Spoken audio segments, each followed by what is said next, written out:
Tsaurah ruhaniyah. Tsaurah ruhaniyah, revolusi spiritual. Kalau revolusi itu mengandung apa? Radikal, ekstrim, bahkan teror. Revolusi. Jadi tasawuf itu radikal, tapi radikal spiritual.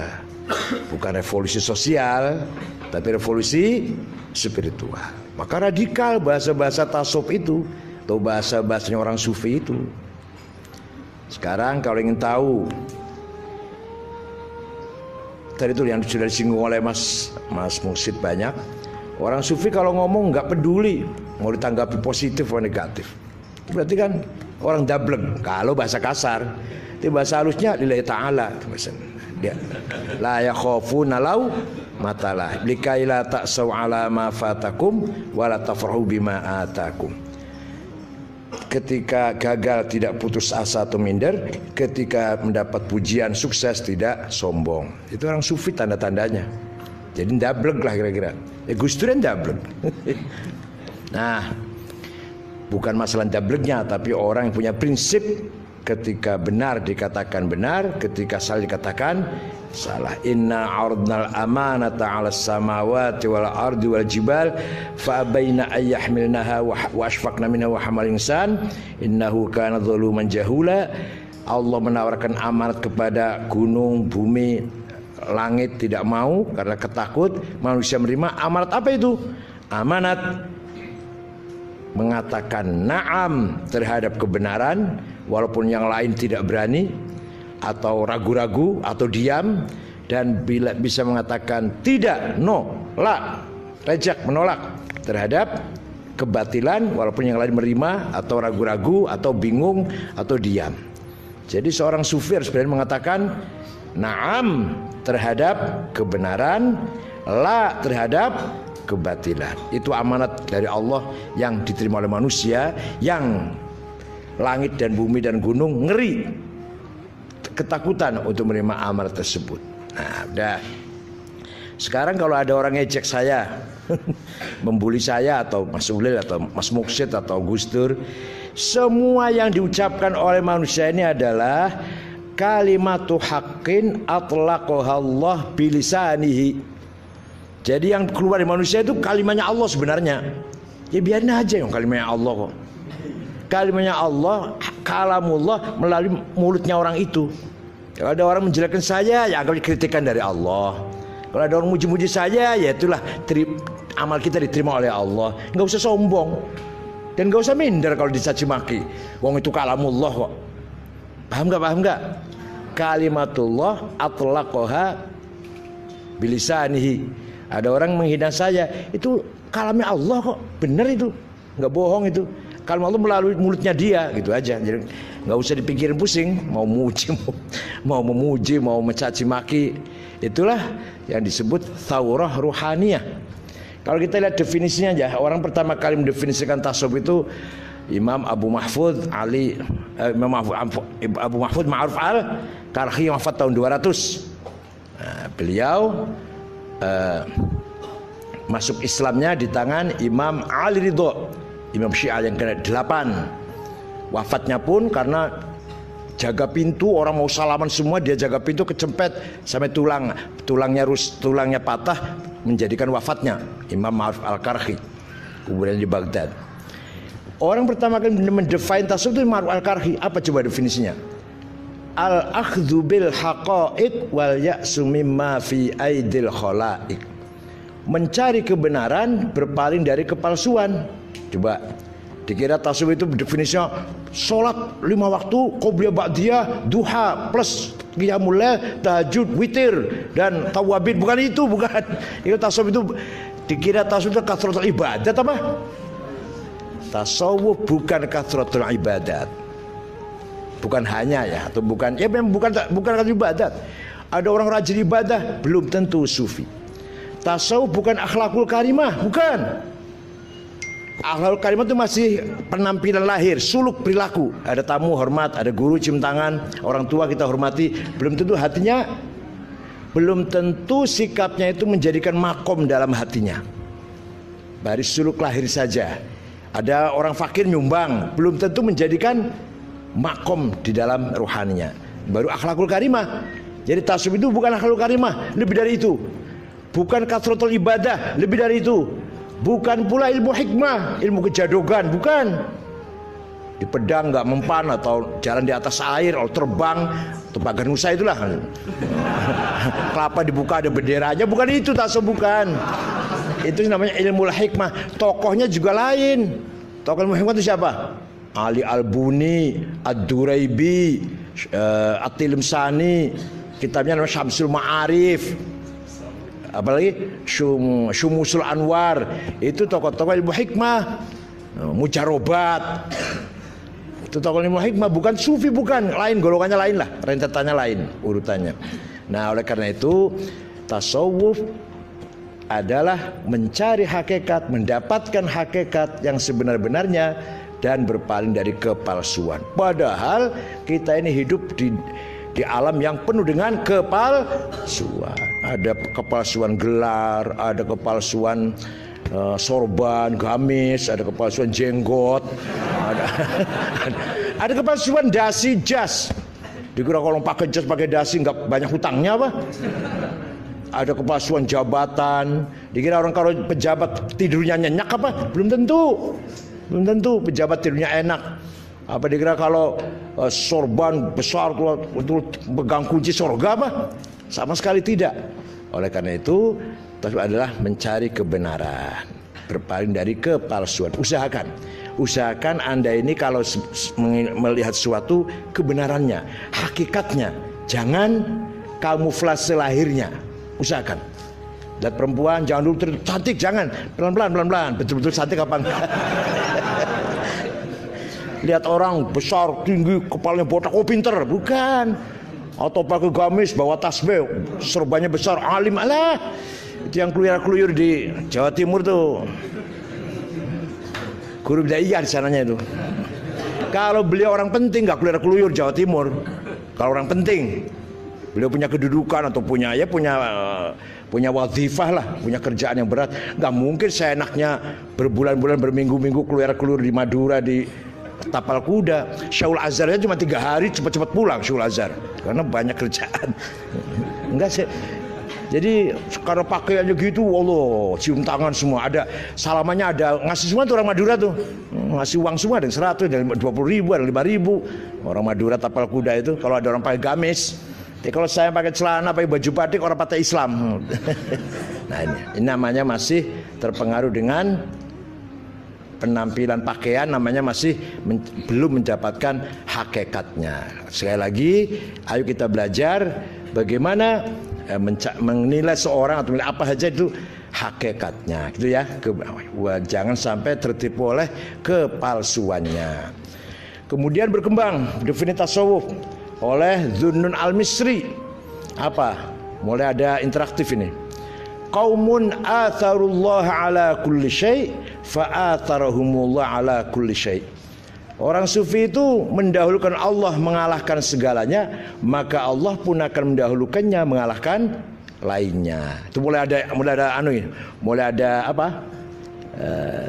Timbal baliknya ya. Kita mendahulukan Allah mengalahkan yang lain, Allah pun akan mendahulukan kita mengalahkan yang lain. Itu Zunnun Al-Misri. Sehingga beliau terkenal mempunyai cara bagaimana mendekatkan diri pada Allah dengan suara yang indah, musik yang indah. Itu Zunnun Al-Misri. Nama lengkapnya Ibrahim bin Thauban dari daerah Akhmim, Mesir Selatan. Nah, beliau punya pandangan bahwa musik sautu haqqin yuz'ijul quluba ilal haqq.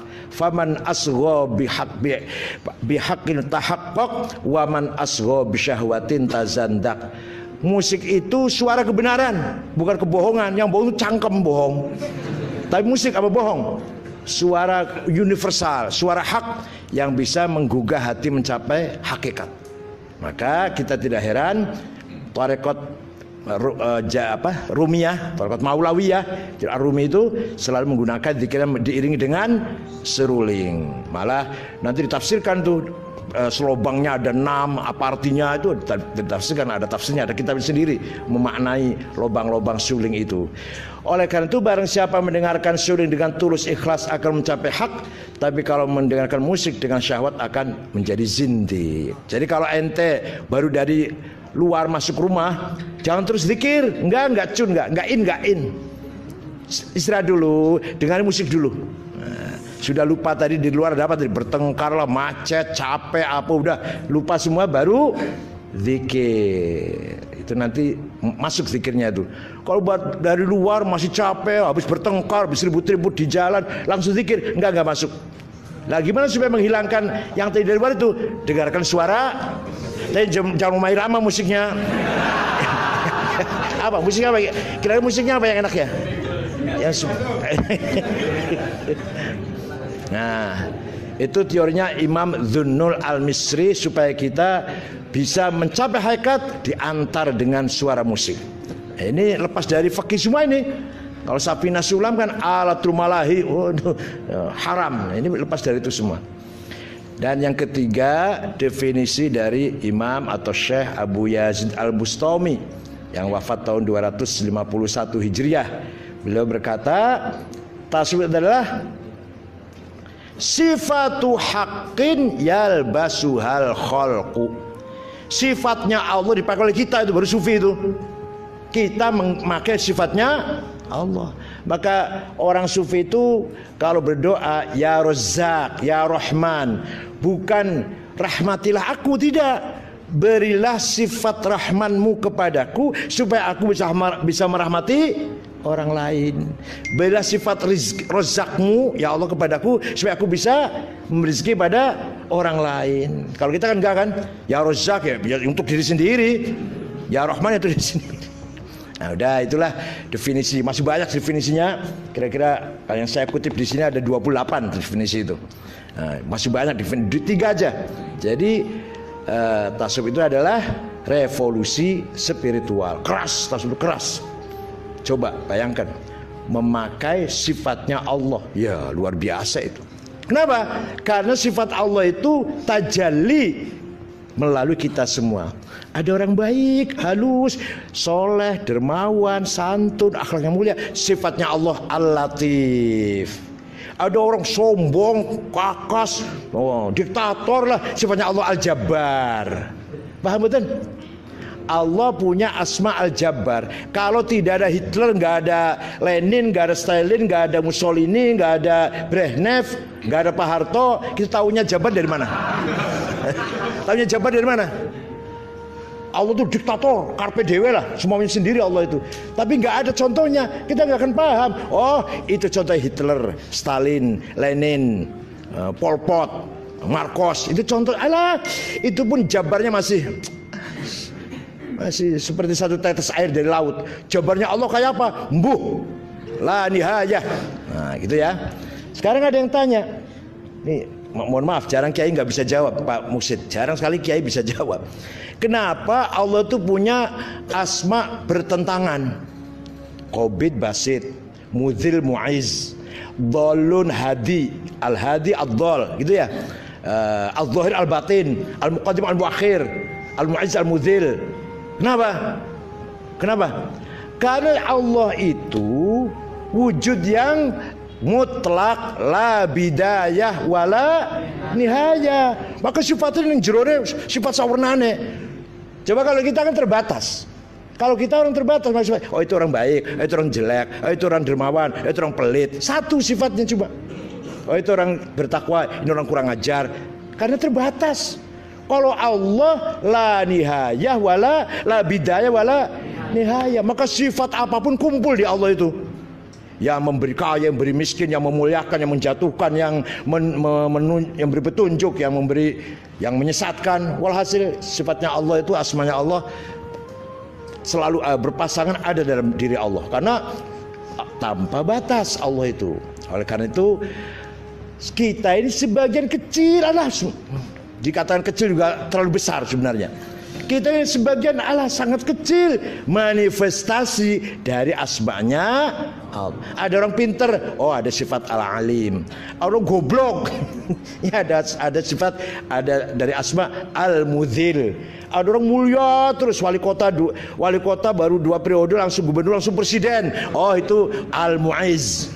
Paham nggak? Ada orang pinter tapi nggak naik-naik, ya. Al-Qabid barangkali. Semua yang ada adalah manifestasi dari asmanya Allah. Semua baik, nggak ada yang jelek. Baik jelek itu kita. Oh ini cantik, oh ini jelek. Kita itu. Kalau bagi Allah menciptakan semuanya baik. Coba kalau lihat kita kecoak, baik nggak itu? Baik, pinter banget Gusti Allah bikin kecoak. Lihat apa misalnya ulat, cacing, waduh pinter banget. Ayo saya mencari di mana mulutnya cacing, sulit kan? Nah kalau gitu ini biar ketawa, itu di mulutnya cacing. Saking indahnya ciptaan Allah sampai kita nggak paham dengan ciptaan Allah. Semua baik. Nah oleh karena itu ketika ada orang baik dan orang buruk, ini baik semua. Laisa fil imkan abda'a mimma kan. Di alam semesta ini, di alam ini, makhluk ini sudah sangat sempurna. Ada Gus Dur, ada Amin Rais, ada Megawati, ada Jokowi, ada SBY. Semua menampilkan tajalli dari sifatnya atau asmanya Allah. Yang namanya sempurna, coba sekarang namanya sempurna. Ada Nabi Musa, ada Fir'aun, ada Muhammad, ada Abu Jahal, itu baru sempurna itu. Di dalam diri ente sendiri, yang namanya cantik.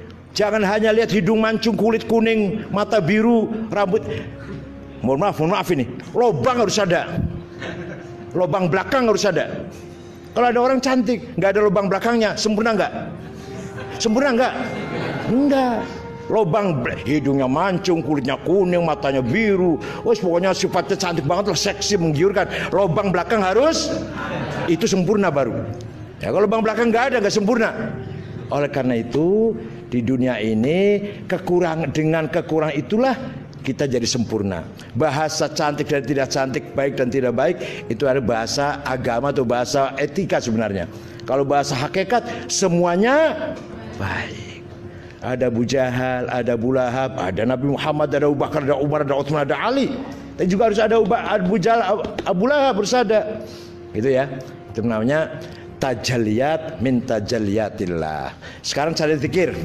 Zikir ada 3 tingkatan. Pertama zikir asma. Ya Allah, ya Razak, ya Latif, ya Qadir. Wah, minta rezeki lah. Ya Mu'izz, ya Mudzil, ya Mu'izz, ya Aziz, ya Azim. Minta pangkat.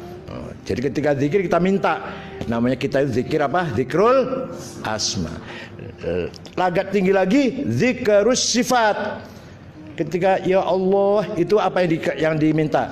Qudratuhu wa ilmuhu wa iradatuhu wa masyiatuhu. Ya Allah, saya ini minta kekuasaanmu lah.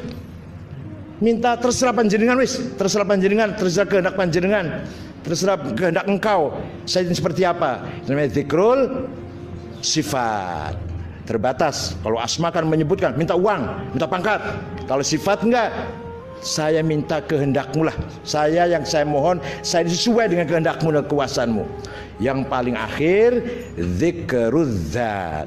Ketika kita zikir ya Allah, tidak ada permintaan. Apalagi uang atau pangkat. Minta surga pun tidak, minta maghfirahnya tidak, minta rahmatnya pun tidak, minta isti'anahnya tidak. Paham enggak? Ketika ya Allah atau la ilaha illallah, nggak ada proposal, nggak ada proposal. Betul-betul zikir zat. Lah gimana caranya? Caranya nyung sewu ya ini bareng-bareng lakoni ya, bareng-bareng mengamalkan. Sehari semalam silakan zikir sifat, zikir zat, minta uang, minta pangkat, minta selamat, minta sehat, minta sukses, silakan. Tapi nanti di malam hari entah 5 menit, sudah sulit 5 menit itu. Sudah sulit 5 menit itu. Ada zikir yang zikrul zat, yang tanpa minta apa-apa. Bisa nggak coba? Ayo belajar. Dari pagi sampai siang minta kaya, minta sukses, minta sehat, minta panjang umur, minta apalah, surga, minta maghfirah, minta rahmat. Tapi nanti di malam hari ketika kita tahajud 5 menit, ketika kita la ilaha illallah atau ya Allah tanpa minta apa-apa. matanya merem, ya Allah, tanpa minta apa-apa, insya Allah. Lakukan 40 hari, ada kelebihan, ada yang aneh nanti. Lakukan 4 malam berturut-turut, zikr zat, zikir tanpa minta, insya Allah 40 hari berturut-turut ada sesuatu yang indah dalam kehidupan kita, insya Allah. Jadi semua ini adalah tajalli dari Allah. Kalau lihat istri lagi marah-marah, ya Gusti Allah lagi marah-marah, itu aja, nggak usah enggak.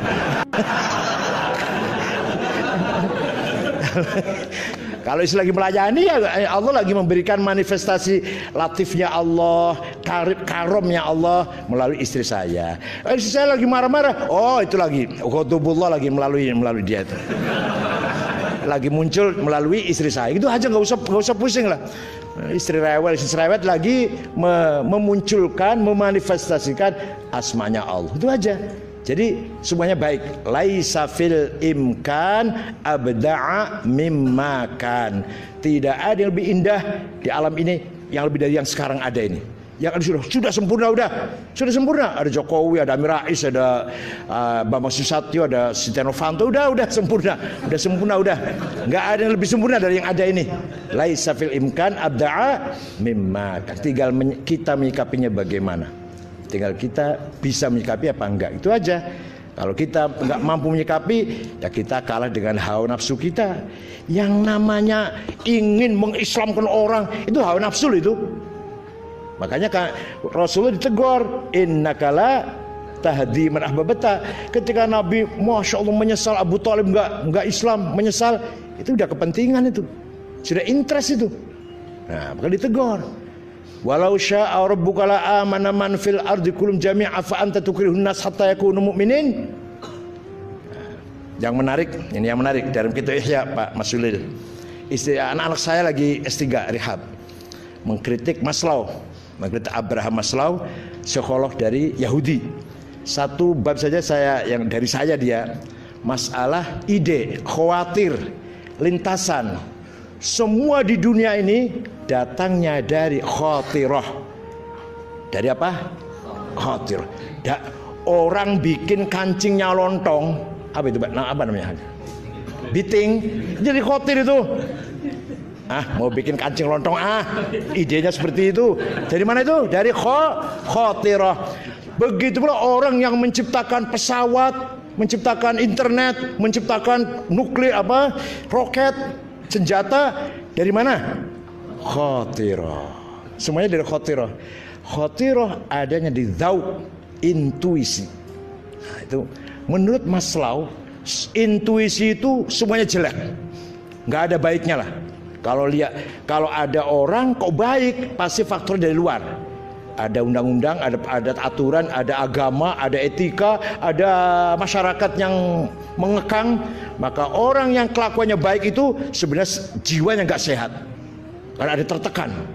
Sebenarnya mau ada uang mau ngambil, ada perempuan cantik mau pegang, lalu nggak pegang, takut pada undang-undang, pada polisi, pada aturan, pada etika. Berarti orang nggak sehat jiwanya, nggak sehat. Kata Maslow, kata anak saya Imam Ghazali, bahwa dzauq itu tempatnya khawatir. Khawatir ada 4. Khawatir Rabbaniyah, ide dari Allah. Ini panjang ceritanya ini. Nanti bisa antara lain kalau kita pelihara, kita pupuk menjadi hidayah. Terus maju lagi menjadi ma'rifat, kasyaf, ilham. Itu namanya khawatir Rabbaniyah. Yang kedua, khawatir malakutiyah. Dalam contoh Imam Ghazali, seni. Seni itu baik seni apa aja datangnya dari malaikat, bukan dari bangku sekolah. Orang bisa menciptakan lagu, tapi jangan yang jiplak lagu India loh. Dangdut ini menjiplak lagu India. Yang betul-betul menciptakan lagu, orang Indianya lah, udah orang Indianya sana, atau orang Mesirnya. Itu datangnya dari malaikat. Atau seni lukis, kok bisa lukis seperti itu? Dari khawatir dari malaikat, malakutiyah. Yang disebut tadi singgung ilmu laduni, atau apa? Ilmu laduni atau ilmu satu lagi apa istilahnya? Ilmu yakin atau hakul yakin, boleh lah itu. Itu dari malaikat. Yang ketiga, khawatir nafsaniyah, ide yang datang dari hawa nafsu. Nah, hawa nafsu ini di mana-mana ikut, di pasar, di jalan, di kantor, di masjid. Hawa nafsu ikut terus. Maka kata orang sufi, a'daina an-nafs. Hawa nafsu itu musuh yang paling utama. Nabi Muhammad bersabda, roja'na minal jihadil asli al jihadil akbar ala wa jihadun nafs. Coba orang mau ikhlas, nafsunya datang. Saya kalau jadi anggota DPR, nanti jadi anggota Banggar. Anggota Banggar sekali ketok memutuskan anggaran, apa anggaran Telkom, apa anggarannya Garuda, apa anggarannya departemen, nanti saya dapat bagian sekian persen. Kita kumpulkan lama-lama sekian miliar uang saya, nanti saya mampu beli rumah di Menteng. Di rumah di Menteng kita kumpul lagi bisa ganti mobil. Itu namanya dari mana tuh? Dari mana nih? Khawatir nafsaniyah. Bukan dari setan, bukan. Setan nggak bisa kayak gitu. Itu setan aja lihat, oh pinter banget ini orang. Saya aja nggak bisa itu. Saya aja merencanakan itu nggak bisa. Bikin proposal, bikin sistemnya, bikin caranya supaya korupsi nggak ketahuan. Saya nggak bisa itu. Ampun deh kata setan. Ini orang pinter. Maka di Jakarta ini banyak sekali syuyukhus syayatin. Yang paling baik itu kalau sudah dari hawa nafsu. Kelihatannya sholat padahal hawa nafsu. Kelihatannya lillahi ta'ala padahal lihawahu. Afamanit takhudha ilahahu hawa. Banyak orang yang mengambil Tuhan, menyembah hawa nafsu. Wala yaghurrannakum billahil ghurur. Kamu jangan terpedaya oleh hawa nafsu yang kelihatannya billah, demi rakyat, demokrasi, hak asasi, keadilan. Alas. Ketika masih muda demo, begitu jadi pejabat layak di demo itu. Harus di demo malah. Waktu belum jadi pejabat ikut demo ideal demi rakyat, demi tegaknya hukum. Dia jadi pejabat wajib di demo malah. Nah, jadi yang paling sulit itu kalau sudah wala yaghurrannakum billahil. Kalau jangan ketipu perempuan, jangan ketipu uang, yang lain sudah gampang. Jangan ketipu sesuatu yang kelihatannya atas nama Allah padahal hawa nafsu. Maka dalam kitab Ihya ada Asnaful Maghrurin. Beberapa orang terpedaya oleh hawa nafsunya itu paling banyak kiai, paling banyak 11. Kalau kiai itu pasti punya hurur, hurur lah, sombong. Saya ahli fikih, saya ahli bahasa Arab, saya ahli sejarah, saya ahli filsafat. Nggak ada orang di sini yang paling pintar lebih dari saya. Saya hafal Quran, bolak-balik melapalnya bukan. Saya hafal Alfiyah. Orang paling banyak maghrur adalah para ulama 11 sampai. Ini kata Imam Ghazali bukan kata saya. Kata siapa nih? Kata Imam Ghazali kata saya sih kata saya. Semuanya maghrur ini. Kali sholat Jumat di Monas, sudah maghrur banget itu. Maghrurin. Tidurnya di Istiqlal, sholatnya jadi Istiqlal tempat tidur. Molor, ngeces, ngiler, ngompol barang, bikin kotor masjid, tidur. Begitu mau sholat keluar, meninggal Istiqlal menuju maghrurin orang ini. Berkali-kali saya ngomong gitu, maghrurin. Kira kalau ridho itu Allah, demi Allah bela Islam, ikut tenanan deh gue. Dari hawa nafsunya itu. Nah, oleh karena itu hati-hati ketika kita kejebak dalam wala yaghurrannakum billahil ghurur. Santri banyak sombong, banyak yang ngundang ceramah ke mari laris sombong, dalam hatinya sombong. Apalagi banyak orang cium tangan, sombong. Doanya mustajab, bikin air langsung cespleng, sombong. Itu semuanya maghrurin, kata Imam Ghazali. Kalau sahibul jah, yang punya pangkat ada 9 macam. Kalau sahibul mal ada 6 macam. Itu dalam Ihya Ulumuddin Asnafil Maghrurin. Yang terakhir khawatir syaitaniyah, bisikan setan. Setan itu yuwaswisu sudurin nas, spontanitas. Kita benar digoda, ayo belok kanan yuk, ayo belok kiri yuk. Kalau kita bentak, auzubillahi minasyaitonir rajim, lari sudah. lari, nanti goda lagi, gitu setan. Jadi setan gampang lah, dilawan gampang. Yang paling berat apa tadi? Nafsu. Setan gampang, ada setan goda. Bila syaitanul rajim, udah lari sudah. Takut dilempar apalah, lari. Oleh karena itu, iman, hidayah, takwa, Allah dengan ungkapan apa segala macam terserah ente, makomat itu adanya di Dzauk. Dzauk itu tempat media dari khawatir robbaniyah, khawatir ilahiyah. Mudah-mudahan ada manfaatnya. Tapi menarik sekali diskusi ini atau pertemuan ini. Nggak cukup sekali nih, tasawuf sekali. Bicara tasawuf sekali, baru bicara definisi aja udah saya harus membutuhkan satu pertemuan sendiri. Tapi yang jelas mudah-mudahan sendablek-dableknya itu, kalau orang bacanya tiap hari ulak-ulak apa? Bergumulnya dengan kitab tasawuf, pasti ada atharnya, pasti ada. Orang tiap hari baca tasawuf. Lah saya baca tasawuf 4 tahun. 4 tahun yang dibaca tasawuf terus Ibnu Arabi, Ghazali terus Suhrawardi, Al-Junaidi. Ya barangkali ada lah dikit-dikit atharnya. Dikit-dikit pengaruhnya ada. Ya pasti dong bacanya kan mempengaruhi kan? Nah, coba ente kalau baca tiap harinya fakih terus, wah nanti haram, halal, makruh, sunnah. Kalau bacanya ayat-ayat perang, para siapa keluar dari rumah membunuh dan dibunuh langsung ke surga. Yang dibaca itu terus. Walladzina ukhriju min diyarihim wa udhu fi sabili wa qatalu wa qutilu law kaffiran an sayiatihim wal khalam jannatin min tahtiha anhar. Barang siapa keluar dari rumah membunuh atau dibunuh langsung surga, diterima bidadari sudah telanjang bidadarinya.